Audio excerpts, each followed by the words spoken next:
Bonsoir, bonjour, ça dépend à l'heure dans laquelle vous nous suivez en ce programme de Wednesday Live in the Bone ou mercredi La vie dans l'os, temps fort où nous sommes en train de parler sur le sujet des doctrines. Et pour ce soir, nous allons aborder un sujet important: comment être disciple de Jésus-Christ. Alléluia. C'est ce sujet que nous voulons aborder. Comment être disciple de Jésus-Christ. Voilà pourquoi nous allons faire la lecture dans le passage de Marc chapitre 8, à compter du 34e jusqu'au 38e verset. Nous lisons au nom du Seigneur. Marc 8, 34 à 38. Puis, ayant appelé la foule avec ses disciples, il leur dit: si quelqu'un veut venir après moi, qu'il renonce à lui-même, qu'il se charge de sa croix et qu'il me suive. Car celui qui voudra sauver sa vie la perdra. Mais celui qui perdra sa vie à cause de moi et de la bonne nouvelle la sauvera. Et que sert-il à un homme de gagner tout le monde s'il perd son âme? Que donnerait un homme en échange de son âme? Car quiconque aura honte de moi et de mes paroles au milieu de cette génération adultère et perverse, le Fils de l'homme aura aussi honte de lui quand il viendra dans la gloire de son Père. Parole du Seigneur. Alléluia. Prions. Seigneur, nous te recommandons ce précieux instant en tes bonnes et saintes mains. Au travers de cet enseignement, parle à ton peuple, éclaire notre lanterne dans ce programme de Wednesday Live in the Bone, mercredi La vie dans l'os, où nous parlons des sujets des doctrines et nous voulons parler de la doctrine de Jésus-Christ. Merci Saint-Esprit, car ensemble nous faisons ce travail. Viens glorifier le nom de Christ présentement, alors que nous sommes suivis par nos bien-aimés, partout où ils se trouvent dans leur salle de séjour, soit en chambre, dans un hôtel, que cet enseignement, Seigneur mon roi, puisse illuminer l'esprit d'un bien-aimé dans le nom puissant et précieux de Jésus-Christ. Ainsi nous avons prié et nous disons Amen. Oui, bien-aimés, tel que nous l'avons intitulé, l'enseignement de ce soir, nous l'intitulons « Comment être disciple de Jésus-Christ ». Nous venons de lire un passage important dans le livre de Marc, chapitre 8, à compter du 34e jusqu'au 38e verset. Par ce passage si profond, nous avons la manière dont Jésus appela la foule avec ses disciples, en leur disant exactement ceci: si quelqu'un veut venir après moi, qu'il renonce à lui-même. Si quelqu'un veut venir après moi, qu'il renonce à lui-même, qu'il se charge de sa croix et qu'il me suive. Donc ici, nous voyons quand Jésus s'adresse à la foule, il dit: si quelqu'un veut venir après moi, premièrement, qu'il renonce à lui-même. Deuxièmement, qu'il se charge de sa croix. Troisièmement, qu'il me suive. Il poursuit en disant: car celui qui voudra sauver sa vie la perdra, mais celui qui perdra sa vie à cause de moi et de la bonne nouvelle la sauvera. Et que sert-il à un homme en échange de son âme? Car quiconque aura honte de moi et de mes paroles au milieu de cette génération perverse. Alléluia. En ce temps-là, Jésus parlait déjà d'une génération perverse. Et en ce temps de la fin, nous sommes aussi en face d'une génération perverse, avec tout ce qui s'est fait en ce temps de la fin. Alléluia. Les gens ont changé bien des choses en dehors de la doctrine de Jésus-Christ. Il dit: le Fils de l'homme aura aussi honte. Si vous avez honte de lui, quand il viendra dans sa gloire ou dans la gloire de son Père avec les saints anges. Alléluia. Nous voulons présentement entrer en détail pour donner l'explication de ce passage. En donner l'explication claire, précise et concise tout au long de notre enseignement. En effet, nous ne pouvons pas aborder cet enseignement sur comment être disciple de Jésus-Christ sans pour autant en premier lieu définir le mot disciple. Qui est-ce qu'un disciple? Alléluia. Un disciple, c'est une personne qui reçoit l'enseignement d'un maître. Un disciple, c'est une personne qui fait partie de son école, de l'école du maître. Un disciple, c'est un élève. Alléluia. Nous pouvons encore définir le disciple comme étant une personne qui suit l'exemple de quelqu'un qu'il considère comme son maître. À penser, une personne qui adhère à la doctrine du maître, à sa conception dont il est partisan, fidèle, adepte. Et selon la pensée biblique et christique, c'est-à-dire selon la pensée centrée sur Christ, quand on parle de disciple,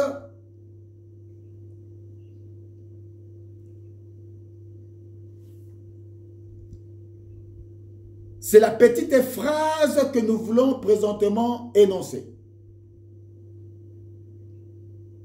Pourrait servir de définition du mot disciple. Selon la pensée christique, la pensée centrée sur Christ, quand on parle de disciple, Jésus-Christ, en réalité, ne cherche pas des adeptes, ni même des convertis. Jésus-Christ n'a pas besoin des adeptes. Jésus-Christ n'a pas besoin des convertis ou, entre guillemets, des chrétiens. Nous savons bien le mot chrétien, c'est comme Christ. Mais quand je parle comme chrétien, parce que tous se réclament être chrétiens, dans la plupart des cas de figure, quelle que soit la domination dans laquelle elles appartiennent. C'est pourquoi nous disons que Jésus-Christ ne cherche pas des adeptes, Jésus-Christ ne cherche pas des convertis, Jésus-Christ ne cherche pas des chrétiens, mais Jésus-Christ recherche des disciples. Alléluia.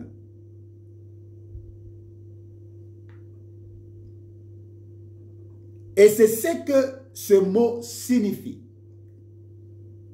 Disciple. Le mot disciple est présent 270 fois ou 270 fois, comme le disent les Belges, dans la Bible. Et le mot chrétien ne revient que 3 fois dans la Bible. Mais quand on parle de disciple, ça revient 270 fois.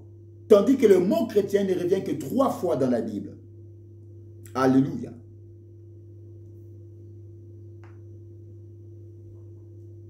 Être disciple, c'est devenir semblable à Jésus-Christ.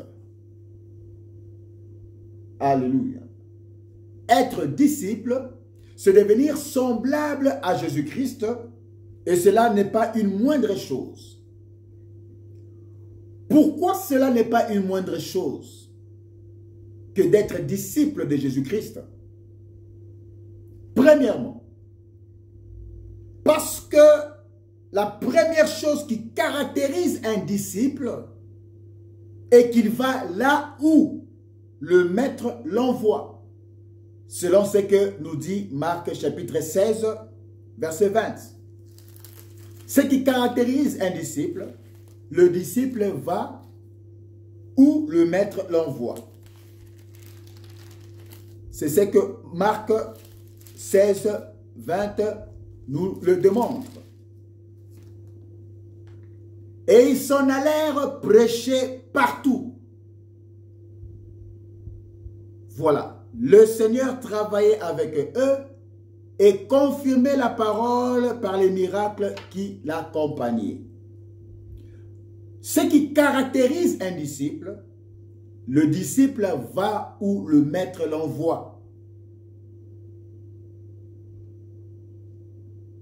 Deuxième chose qui caractérise un disciple est que le disciple fait ce que le maître lui recommande de faire. Selon Jean 15, 14. Il ne fait pas les choses de par lui-même. Un disciple fait ce que le maître lui recommande de faire. Selon Jean 15, verset 14. Que nous voulons lire. Jean 15, verset 14. Que la Bible parle.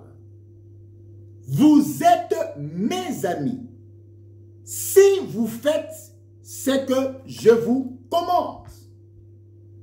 Vous êtes mes amis si vous faites ce que je vous commande. Voilà pourquoi la deuxième caractéristique d'un disciple, le disciple fait ce qui lui est recommandé par le maître. Et troisième chose qu'on peut reconnaître un disciple, la caractéristique des disciples est qu'il obéit à son maître. Il y a l'obéissance. Donc, ces trois choses caractérisent un disciple. Premièrement, il va là où le maître l'envoie. Deuxièmement, il fait ce que le maître lui recommande. Troisièmement, il obéit à son maître. Voilà les trois caractéristiques d'un disciple. Alors, la question que nous pouvons nous poser est de savoir: où sommes-nous? Des disciples ou des sympathisants, des adeptes, des chrétiens, de non ou des disciples? C'est la question qu'on se pose. Sommes-nous des adeptes? Sommes-nous des sympathisants? Alléluia. Sommes-nous des chrétiens de non ou sommes-nous des disciples de Jésus-Christ? Ainsi, nous pouvons comprendre, selon la pensée de Jésus-Christ, que être disciple est totalement différent que d'être un adepte d'une religion, un adepte d'une dénomination, un adepte d'une confession religieuse. Alléluia. C'est très différent que d'être un disciple de Jésus-Christ. Car un converti peut fréquenter l'église ou fréquente l'église, participe au culte. Il est à la recherche ou en quête de la prophétie peut-être pour sa propre vie, à la recherche des miracles, à la recherche des guérisons, à la recherche des bénédictions. Choses qui ne sont sans doute pas mauvaises. Car le converti, ou pour le converti, tout est centré que sur lui-même. Parce qu'il ne va pas où Christ l'envoie. Il ne va pas où Christ lui demande d'aller. Il ne fait pas ce que Christ lui recommande ou lui demande de faire. Et il n'obéit pas à ce que Christ lui recommande. C'est ça un converti. Il n'est pas encore disciple. Le converti, en d'autres termes aussi, l'adepte ou le chrétien de nom, est typifié ou symbolisé par la parole de 3 types de terre que reçurent la sémence à laquelle Jésus avait fait référence. Parce que les 3 premières terres qui ont reçu la sémence, et cette sémence qui était la parole, sont ces chrétiens qui reçoivent le long du chemin ou qui reçoivent la sémence qui est la parole. Ce sont ces chrétiens qui reçoivent le long du chemin. C'est-à-dire quand ils l'ont entendu, aussitôt Satan vient et enlève la sémence. La parole qui a été sémée en eux. Les autres, pareillement, reçoivent la parole dans les endroits pierreux. Quand ils entendent cette parole, ils la reçoivent d'abord avec joie. Mais ils n'ont pas des racines en eux-mêmes. Ils manquent de persistance. Et dès que survient une tribulation, une persécution, une épreuve dans leur parcours de la vie, à cause de la parole qu'ils ont reçue ou qu'ils ont entendue, pour ces cas de figure, ces gens trouvent une occasion de chute. C'est la deuxième catégorie des chrétiens. Et d'autres reçoivent la parole parmi les épines. Ce sont les chrétiens qui entendent la parole, mais en qui le souci du siècle présent étouffe cette parole. Le souci de s'enrichir, le souci d'un bien-être, ce n'est pas mauvais. Mais ils ont plus le souci du siècle présent.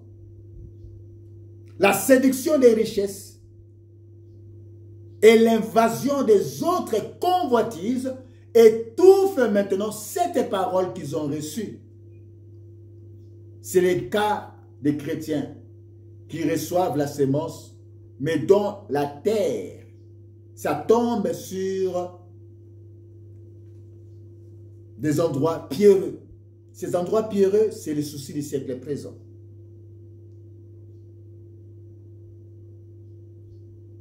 Alléluia. C'est pourquoi cette parole est infructueuse et rend la sémence reçue infructueuse qui ne produit pas de fruits. C'est cela qui caractérise les convertis, les adeptes et les chrétiens de nom. Ils oublient premièrement la parole, prêcher, enseigner, parce que le diable vient voler cette parole en eux. Deuxièmement, ils n'ont pas de racines en eux-mêmes, parce qu'ils manquent de persistance. Car dès que survient une persécution, une épreuve, à cause de la parole qu'ils ont reçue, et à cause du nom de Jésus-Christ qu'ils portent, ils y trouvent une occasion de chute. Et ne sont pas prêts de payer le prix de leur consécration à Christ. Et troisièmement, ils ont le souci du siècle présent. C'est-à-dire qu'ils sont influencés ou sous l'influence de la séduction des richesses temporelles de ce monde. Ils sont influencés par l'invasion des convoitises que le monde leur propose. Et cela étouffe la parole qu'ils ont reçue et la rend inefficace. La richesse est une bonne chose. Je ne suis pas contre la richesse. La prospérité financière est une bonne chose. Je ne suis pas contre cela et c'est biblique. Alléluia. Mais le plus grand problème, c'est vouloir faire comme les autres ou être dans l'empressement. Beaucoup de gens sont scandalisés. Beaucoup de gens sont dans l'imitation. C'est parce qu'ils veulent tout à la va-vite. Mais ils ne veulent pas passer par le processus. Le succès immédiat. Et ils ne savent pas vivre le contentement.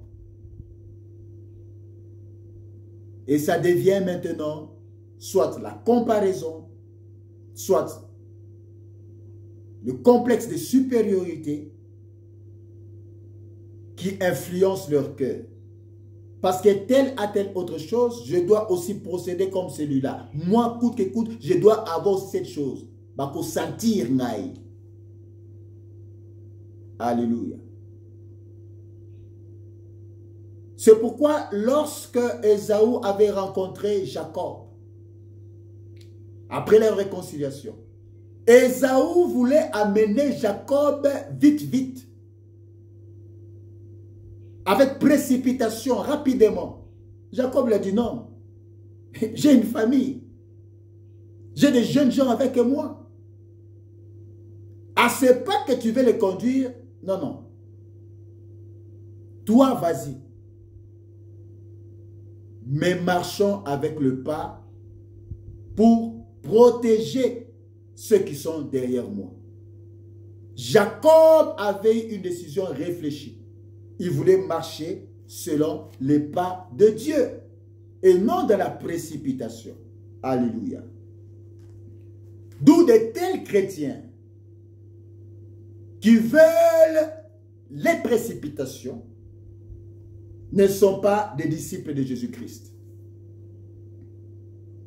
C'est pourquoi nous avons répondu à la moitié ou à moitié par ces éléments de réponse sur comment être disciple de Jésus-Christ dans ce que nous avons dit précédemment, à savoir aller, faire et obéir à tout ce que Christ nous recommande. Cependant, il y a une autre portion de la dimension pour être disciple de Jésus-Christ, en fonction toujours de notre texte de base de Marc 8, 34, 38. Et c'est par là que nous allons chuter pour ce soir. Pour être disciple de Jésus-Christ, sur base de ce que nous avons lu dans Marc 8, 34, 38, il nous faut renoncer à nous-mêmes. Il vous faut renoncer à vous-même. Et nous voyons ici la notion du renoncement. Ce que j'avais parlé la fois dernière dans notre programme de Wednesday Life in the Bowl. J'avais parlé du renoncement et je reviens encore sur ça. Ça fait partie des conditions pour être un disciple de Jésus-Christ. C'est pourquoi par les versets 34 à 38 de ce 8e chapitre de Marc que nous avons lu, Jésus voulait expliquer à peu près ceci. Je vais souffrir et mourir afin que les hommes puissent être sauvés. Si vous voulez venir après moi, vous devez renoncer à toutes vos pulsions égoïstes et vous engager résolument sur le chemin de l'opprobre, sur le chemin de la souffrance. Et quand on parle de souffrance ici, il ne s'agit pas de la souffrance due à la maladie corporelle ou physique ou à la souffrance due par un manque d'argent ou de pénurie. Alléluia. Relative à notre bien-être. Mais il s'agit plutôt de la souffrance causée par l'évangile. La persécution causée par l'évangile. De vérité. Parce qu'aujourd'hui, en ce temps où nous sommes, les hommes ont tendance à écouter des paroles qui sont des démangeaisons dans leurs oreilles. Ils veulent écouter ce qu'il plaît à leur cœur. Mais quand quelqu'un dit la vérité, c'est un homme ou une femme à abattre. Ils ont tendance à écouter ce qui satisfasse leur cœur. Mais ici, quand on parle de souffrance, c'est la souffrance causée par l'évangile de vérité qui sont censés propager. C'est de ça que Jésus parle. Et non de la souffrance de nourriture. Parce que je n'ai pas mangé. Parce que je n'ai pas d'argent. Non. C'est la souffrance causée à cause de l'évangile. Alléluia. De vérité. Qui sont censés normalement propager et défendre ainsi que garder. C'est ça, être des défenseurs de la doctrine. Propager la doctrine, garder la doctrine. C'est de cette souffrance dont Jésus parle. Et il poursuit en disant, et de la mort. Ici, il s'agit d'une mort physique causée par la persécution, comme on l'a vu pour Étienne, à cause de la vérité. Il a été lapidé. Il mourait vivant. On le lapidait parce qu'il disait des choses vraies, véridiques. Il a été persécuté à cause de l'évangile qu'il était censé propager. L'apôtre Paul a persécuté les chrétiens en ce temps. Il n'était pas Paul. Alléluia. Il était Saul. Il a persécuté ceux qui propageaient l'évangile. Il les poursuivait partout. C'est pourquoi la pensée ici, Jésus veut nous dire, vous devez peut-être renoncer à tout confort personnel, au plaisir peut-être de la société, aux joies peut-être de la famille, renoncer soit des fois aux grandes ambitions, aux richesses des fois peut-être matérielles, tout en vivant le contentement, voire à des fois renoncer à votre vie elle-même. Voilà la pensée de ce que Christ disait à ses disciples dans Marc 8, 34 à 38. Nous pouvons ouvrir une parenthèse après l'explication de ces paroles de Jésus à la foule et à ses disciples, que de telles paroles nous interpellent tous. Comment pouvons-nous trouver normal de vivre le luxe et une abondance extrême? Comment pouvons-nous justifier notre matérialisme, notre égoïsme et indifférence de notre cœur? Les propos de Jésus-Christ nous invitent tous à vivre dans le renoncement, dans la souffrance causée par l'évangile de vérité et non l'évangile du ventre et de la recherche des gains sordides et à vivre dans le sacrifice en payant le prix de notre consécration à Dieu, à Jésus-Christ, qui est la défense de l'évangile. On doit défendre l'évangile de vérité, c'est-à-dire défendre la doctrine de Jésus-Christ que nous devons également aussi propager, répondre aux personnes en danger en fonction de son nom que nous voulons porter. si nous désirons être semblables au Christ. C'est pourquoi nous sommes toujours enclins. Nous sommes toujours prêts à vouloir sauver nos vies lorsque nous arrivons à ces conditions. C'est-à-dire, nous voulons toujours vivre d'une manière confortable, être dans le confort, être dans l'opulence et mettre de côté notre avenir. Nous voulons décider par nous-mêmes de notre vie. Bref, en un mot, nous voulons toujours mettre le moi au centre de notre vie. C'est pourquoi Jésus nous parle du renoncement. En réalité, cette façon d'agir est le plus sûr moyen de perdre nos vies. Christ nous appelle donc à mettre notre vie à son service et au service de l'Évangile, de nous consacrer à lui entièrement, corps, âme, esprit, si nous voulons être ses disciples. Christ nous convie, nous invite à nous dévouer à son saint service, offrant, si besoin est, notre vie pour l'évangélisation du monde. Et l'évangélisation n'est pas synonyme de convertir le monde.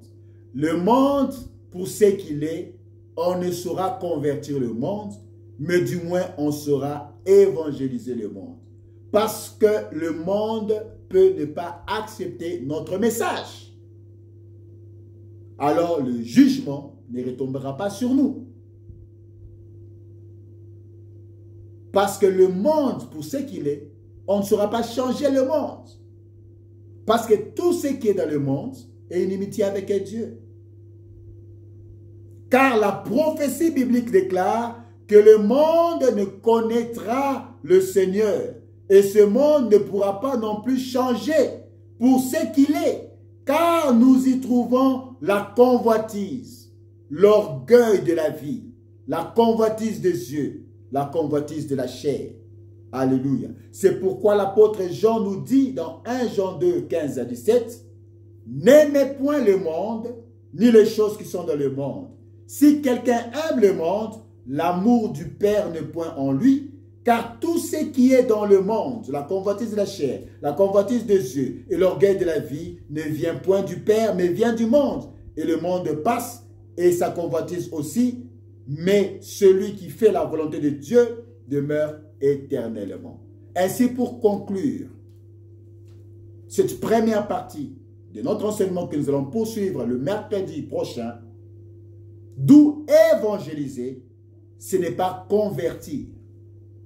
Évangéliser, ce n'est pas changer le monde, mais plutôt proclamer la bonne nouvelle du royaume au monde. Et celui qui croira sera sauvé, celui qui ne croira pas sera condamné. Voilà pourquoi, pour aujourd'hui, nous nous arrêtons par là. Et on va poursuivre avec cet enseignement sur comment être disciple de Jésus-Christ. Que Dieu vous bénisse. Prions.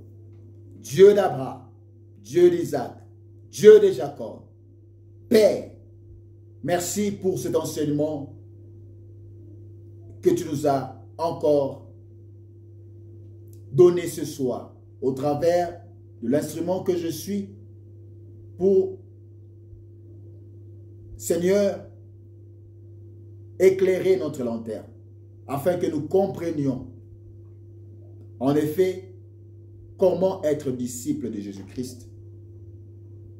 Un disciple n'est pas un adepte, un disciple n'est pas un converti, mais un disciple est celui qui obéit, qui va là où le maître l'envoie, qui fait ce que le maître lui recommande et qui obéit. Fais-nous grâce d'être tes disciples.